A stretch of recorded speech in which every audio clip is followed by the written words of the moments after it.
Nous allons lire un verset du Srimad Bhagavatam, premier chant, chapitre 13, verset 9. Om Namo Bhagavate Vasudevaya.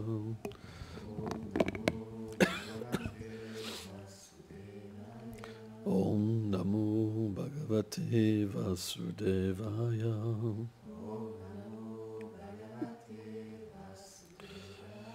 Om Namo Bhagavate Vasudevaya.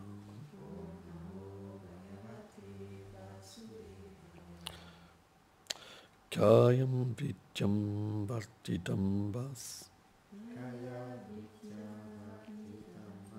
Sharam Vikshiti Mandaram Tilthanim Kshetram Kyatim Sevitam Niyambutare. Traduction. Comment as-tu assuré ta subsistance durant ton pèlerinage? Quels sont les principaux lieux saints, les rivières saintes et les centres de pèlerinage que tu as visités?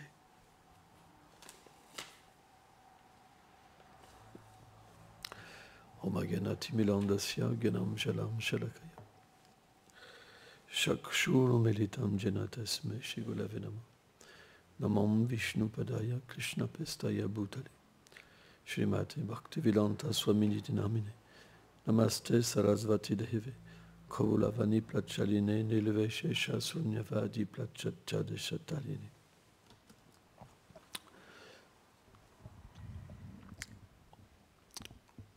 C'est intéressant. En fait, le Vaishnava est expert à soutirer du nectar. Il sait qu'un dévot du Seigneur, sa vie est un pèlerinage. Ses pensées sont imbibées, en fait, de doux sentiments d'amour. Et tout ce qu'il fait, c'est lié à l'amour de Dieu, plein. Donc, lorsqu'on s'enquiert d'un dévot, de cette manière-là, c'est que le dévot qui pose la question veut savourer, en fait, ces sentiments qu'il y a dans le cœur d'un dévot. Parce qu'il a la possibilité. Arrivé à un certain niveau dans la vie spirituelle, on peut avoir cette anxiété de goûter. Il y a une anxiété, ça veut dire une avidité. Quand le chant des saints noms est libre d'offense, alors le goût se manifeste. Un goût tellement puissant, qu'il y a une avidité. Le corps tremble, tout tremble, parce qu'il y a l'avidité. On en veut plus. Et quand les gens matérialistes font la vie sexuelle, il y a cette sorte d'avidité, mais c'est l'inverse. Parce que cette avidité, pour le plaisir sexuel, elle identifie l'être au corps matériel et amène la souffrance. Alors que l'avidité, avec le contact du Seigneur suprême, est infiniment plus puissant déjà, en goût, en beauté, en tout, et elle libère complètement l'être de l'avidité matérielle. Au point, c'est expliqué que lorsqu'un dévot, une pensée charnelle entre en lui, il grimace de dégoût. C'est pour vous dire à quel point le chant des saints noms inverse la mentalité de l'être vivant. C'est inconcevable. Dans ce monde, ils courent tous après l'orgasme sexuel. Tous. Pour eux, c'est la plus haute félicité. Vous vous rendez compte? Mais le dévot, tellement sa félicité, elle a lieu à un amour qui est complètement différent de la sexualité, que lorsqu'une pensée sur la sexualité entre en lui, il grimace, ça le dégoûte. C'est pourquoi on peut comprendre, à travers les propres sentiments d'un dévot, que la vie sexuelle, c'est l'antipode de l'amour de Dieu. Et pourtant, les êtres appellent ça l'amour. Nous, on appelle ça kama, la concupiscence. Le désir pour se réjouir. Et finalement, quand on expérimente la vie sexuelle, qu'est-ce qui se passe une fois qu'on se réjouit et qu'on atteint l'apothéose de la vie sexuelle? On s'identifie complètement au corps. Ouais ou pas? Quand l'orgasme vient, c'est l'identification à 100% au corps. C'est comme un venin qui est imprégné dans l'être, la vie sexuelle. C'est pour ça que le but, c'est de se libérer de la vie sexuelle. Parce qu'à chaque fois que vous faites de la vie sexuelle, en fait, c'est du venin. Vous vous réidentifiez complètement au corps, et alors vous êtes tellement loin de votre réalité spirituelle. C'est comme si que vous vous suicidez spirituellement. En réalité, lorsqu'on chante sans offense, le chant éveille la nature de l'âme. En fait, le chant permet à l'âme de goûter. C'est comme si vous découvriez une autre personnalité qui peut goûter quelque chose d'extraordinaire. C'est une réalité inconcevable. Ça veut dire qu'à partir de là, il y a quelque chose en vous qui peut goûter quelque chose d'extraordinaire. Avant, ce n'était pas possible. Le plus que vous pouviez goûter, c'est la vie sexuelle. C'était le maximum.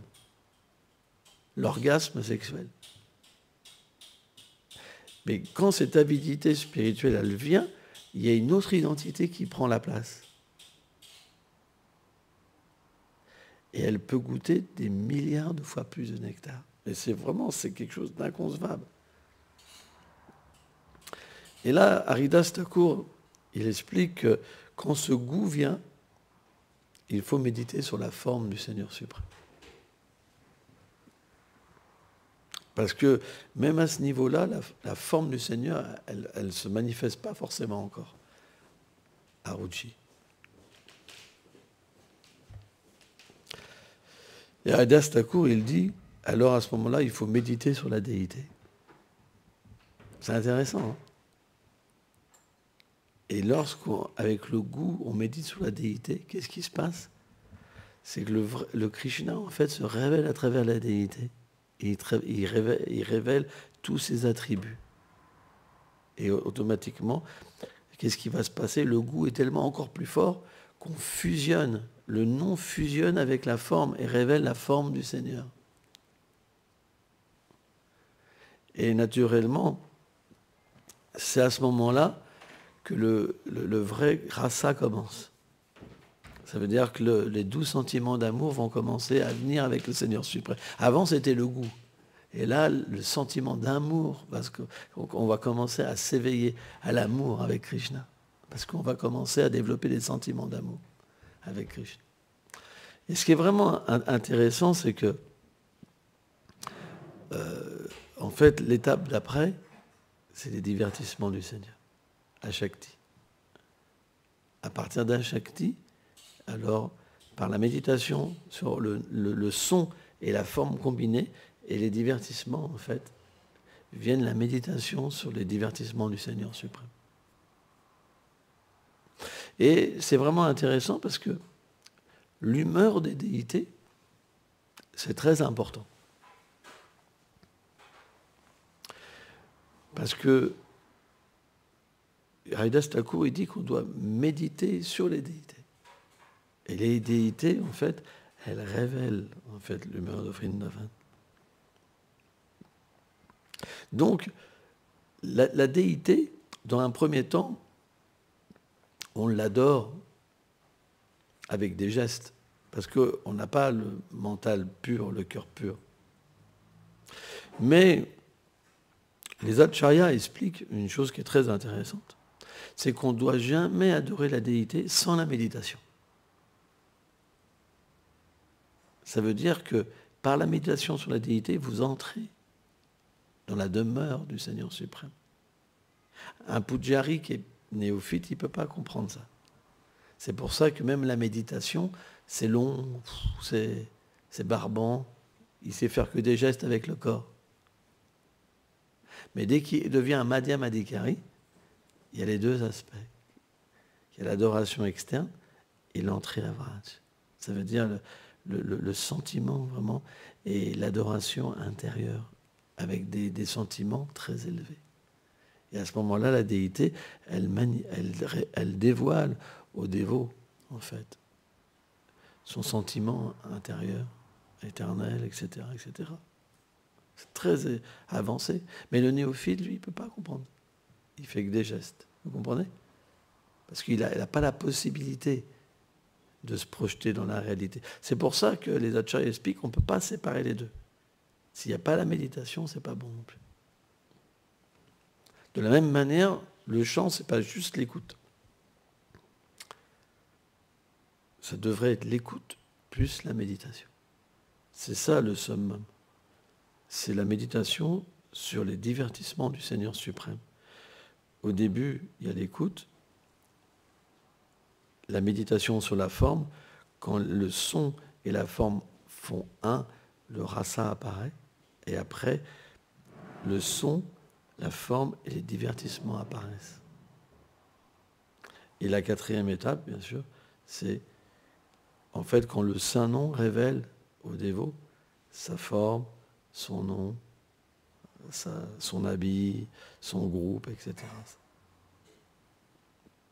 Et après, il peut méditer à travers le son, la forme et le divertissement sont son propre service. Et s'il s'y absorbe complètement, à ce moment-là, il devient un pur dévot. C'est ça le but du Vaishnavisme.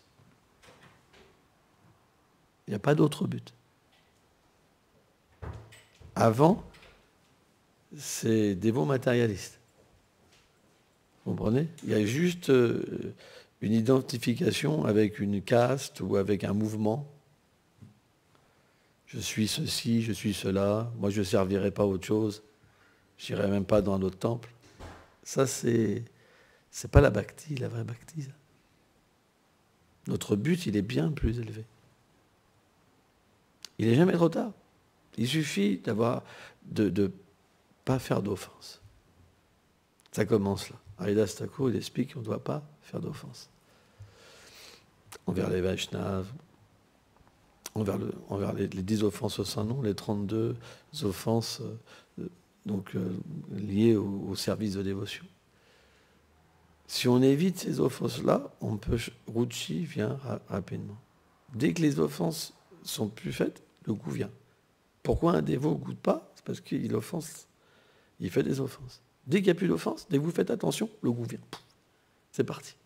Vous ne pouvez plus vous arrêter de chanter. C'est fini. Il y a un goût tellement élevé et puissant que ça vous emporte. Vous ne pouvez plus rien faire, c'est fini. Il y a quelque chose qui émane de vous que vous ne connaissez pas. Et c'est tellement merveilleux. Mais s'il y a les offenses, le Saint-Nom ne se révèle pas. Vous pouvez juste bouger la langue et la salive. Il n'y a aucun goût. C'est juste dû aux offenses.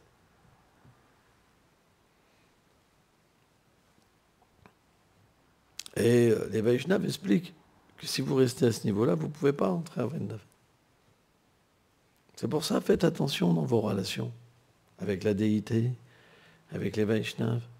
Ça coûte cher. Contrôlez-vous. Apprenez à devenir des nouvelles personnes. Ne vous faites pas emporter par votre comportement, mauvais comportement. Ayez une introspection dans votre vie spirituelle. Sans ça, il n'y aura pas d'avancement spirituel. Si vous n'avez pas d'avancement spirituel, on revient. Qu'est-ce que vous allez faire à Vrindavan? Critiquer? Vous mettre en colère? Ça n'existe pas. À Vrindavan, c'est juste l'amour et l'abandon. Donc c'est important à un moment de se dire, il faut que j'arrête, il faut que je change. Il ne me reste pas longtemps à vivre. Eh baba, il ne reste pas longtemps. Donc il faut peut-être changer. Ça va arriver la mort. Si vous n'êtes pas qualifié, vous allez revenir. Et le problème quand on revient, on ne sait pas là où on est, on ne sait pas ce qui va nous arriver de nouveau. Il a fallu combien d'années pour simplement reprendre le chant? Donc il faut faire attention. On doit avoir la bonne étiquette, le bon respect. Sri Chaitanya Mahaprabhu a enseigné ce bon respect. Les acharyas ont enseigné le bon respect. Acharya, c'est l'être parfait, c'est rare. C'est très rare. Mais ils ont enseigné le bon respect. Pourquoi? Parce que acharya, ça veut dire celui qui enseigne, par exemple. S'il n'enseigne pas le bon respect, les disciples, ils ne peuvent pas chanter sans offense. Si le chant n'est pas dénué d'offense, il n'y a pas de goût. S'il n'y a pas de goût, il n'y a pas de méditation sur la forme. S'il n'y a pas de goût, il n'y a pas de méditation sur les divertissements. S'il n'y a pas de goût, il n'y a pas les révélations du Sambandhagan, de qui nous sommes dans le monde spirituel. Et on ne peut pas être engagé. Vous comprenez, c'est toute une chaîne. S'il n'y a pas de goût, qu'est-ce qu'on va chercher?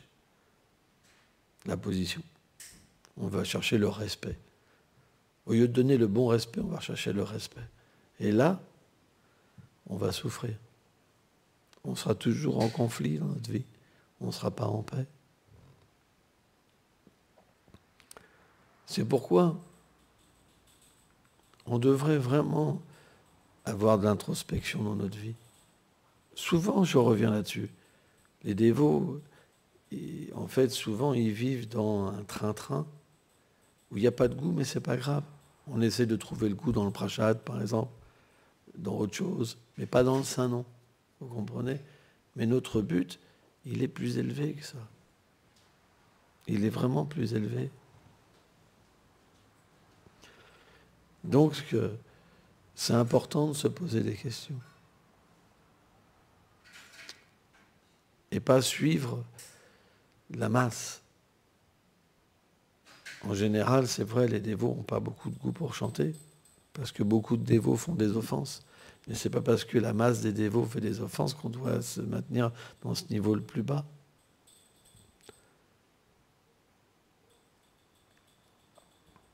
On doit être identifié à l'âme, pas au corps. Pas à une institution, pas à une parenté. Dans ce monde, tous les êtres agissent. Aversion, désir, ami, ennemi.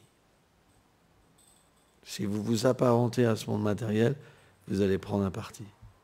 Si vous prenez parti pour ce monde, ça veut dire namaparade. Vous ferez des erreurs. Dès qu'on se considère comme un serviteur du Seigneur suprême, un serviteur du maître spirituel, automatiquement, on cherche la miséricorde. On cherche à transcender ce monde. Et automatiquement, alors, on reçoit une intelligence.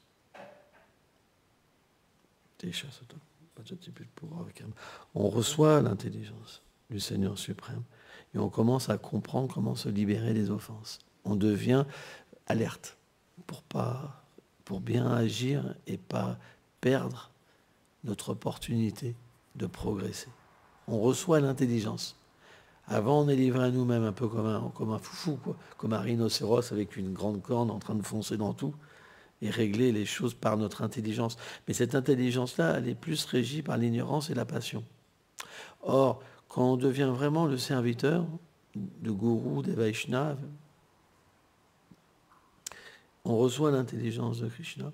Et là, on peut comprendre comment agir d'une manière parfaite. Et c'est à ce moment-là, en fait, que graduellement, le chant va commencer à se révéler. Parce que quand on agit bien, et ça c'est important, les Vaishnavas sont contents avec nous. C'est rare. Quand on ne peut pas avoir un comportement parfait, mais on parle de l'effort. Vous comprenez? On parle de recevoir l'intelligence et de faire l'effort qui permet de pouvoir être bien situé. Et dès qu'on fait l'effort, les Vaishnavas sont contents avec nous et nous bénissent. Ils disent, oh, il y en a un qui fait l'effort d'être bien situé et être le bon serviteur. Il doit recevoir les bénédictions. Et quand les Vaishnavas sont contents, automatiquement, Krishna est content. Et comment Krishna se dévoile? À travers le nom. Et quand on chante, à ce moment-là, il y a du goût. Et qu'est-ce qui se passe? Quand le goût vient, l'écoute vient, et la purification du cœur se manifeste. Et plus le cœur est purifié, en fait, plus naturellement la miséricorde du Seigneur devient attirante. Et plus elle devient attirante, et plus on reçoit l'intelligence. Et l'intelligence, qu'est-ce qui se passe? On veut voir la forme. Le nom, on veut voir. En fait, c'est pas quelque chose. Par exemple, on peut lire dans Renam Chintamani, il faut faire comme ça, comme ça, comme ça. Mais s'il n'y a pas la pureté, les étapes ne viendront pas d'elles-mêmes. Parce que c'est Krishna qui permet aux dévots que ça se passe, vraiment. Par exemple, si vous chantez avec offense, je dis, bon, je vais méditer sur l'amorti, mais ça n'empêche pas que vous allez vous endormir à un moment où le mental va partir à gauche et à droite, il n'y aura pas le goût extraordinaire. Krishna ne va pas venir vous faire un beau sourire dans votre méditation, par exemple, où vous n'allez pas sentir l'odeur du Seigneur suprême, ou voilà, des choses extraordinaires apparaissant du Seigneur. Ses qualités. Mais par contre, quand l'attitude est bonne, que la miséricorde des Vaishnavas est là, automatiquement, l'intelligence vient pour que notre mental se dise « Oh, il faut que je médite ». Et tout de suite, dès qu'on médite, alors Krishna apparaît. C'est très puissant. C'est vraiment très, très puissant. Et dès que Krishna apparaît, alors après le lila apparaît. Et là, c'est la fascination. Ça devient tellement merveilleux de chanter. Ça devient tellement merveilleux. On se dit, mais je voudrais que là, je voudrais que ça. Alors au début, ça se coupe. Ça se coupe. Il y a des hauts, il y a des bas, il y a des hauts, mais il y a toujours le goût. Vous comprenez? Il y a toujours le goût. Mais graduellement, la pureté fait que ça devient de plus en plus constant et de plus en plus réel. Ça veut dire que les divertissements deviennent de plus en plus un avec le chant. Ça veut dire que toute notre mentalité, toute notre fausse mentalité, elle devient complètement reculée. Et on peut avoir accès au monde transcendantal. Ça devient l'expérience de Vraj. À ce point-là. Et naturellement, on devient attaché. Il y a une expérience de l'attachement puissante, de l'identification à l'être spirituel qui est puissante. Et s'il y a l'attachement, qu'est-ce qui se passe? On en demande, on devient comme accro. Vous savez, par exemple, quelqu'un qui prend de la drogue. L'inverse, on peut prendre l'exemple des gens qui prennent de la drogue. Moi, j'ai connu des gens qui étaient vraiment des junkies, quoi. Mais ils pensent qu'à ça. Dès qu'ils prennent leur drogue, et dès qu'il n'y en a plus, ils deviennent fous, ils pensent qu'à ça. Ils ne mangent plus, ils arnaquent n'importe qui, ils font n'importe quoi pour leur drogue. C'est particulier, hein, la vie d'un junkie. Hein. Waouh, c'est une fixation sur la drogue, on ne peut pas imaginer. Ça bouffe tout. Eh bien, inversement, dès que le saint se révèle, alors on pense qu'à ça. C'est ce qu'on appelle l'étape d'Ashakti. Sans cette étape-là, on ne peut pas avoir le désir puissant et être introduit après à Vrindavan. C'est pour ça que tout est graduel. Mais le point, c'est que dans un premier temps, on doit faire attention de ne pas faire d'offense. Parce que si on fait des offenses, le goût vient et après ça s'en va. Et Bhaktivedanta Swami Prabhupada explique, même à un haut niveau de dévotion, si vous faites une offense, vous pouvez... il explique comme un château de cartes, vous savez. Vous mettez un château de cartes, avec des cartes, vous faites un château, puis vous touchez. tout s'écroule. Il dit même à un haut niveau de dévotion, si on a une enfance, un grand Vaishnav, quand on parle d'un grand Vaishnav, c'est quelqu'un qui est sur ce niveau de servir dans un corps spirituel. Ce n'est pas tout le monde qui est à ce niveau-là. C'est rare, c'est très très rare un Mahabhagavat. C'est quelqu'un qui peut servir dans son corps spirituel. On est compte? Waouh! Il peut aller à Vraj, effectuer son service. Quand vous enfoncez une personne comme ça, tout ce que vous avez accompli, c'est fini. Et ça, c'est rare. La plupart des gens sont des madhyamadikari. Le madhyam, la phase, c'est que le nom et la forme deviennent un. C'est la première phase du madhyamadikari.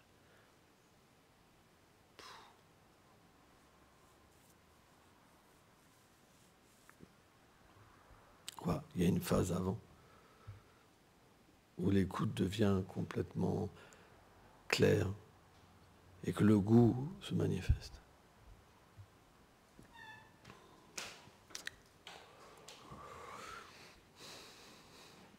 Donc, la vie spirituelle repose sur ça, c'est notre philosophie. Si on n'a pas compris ça,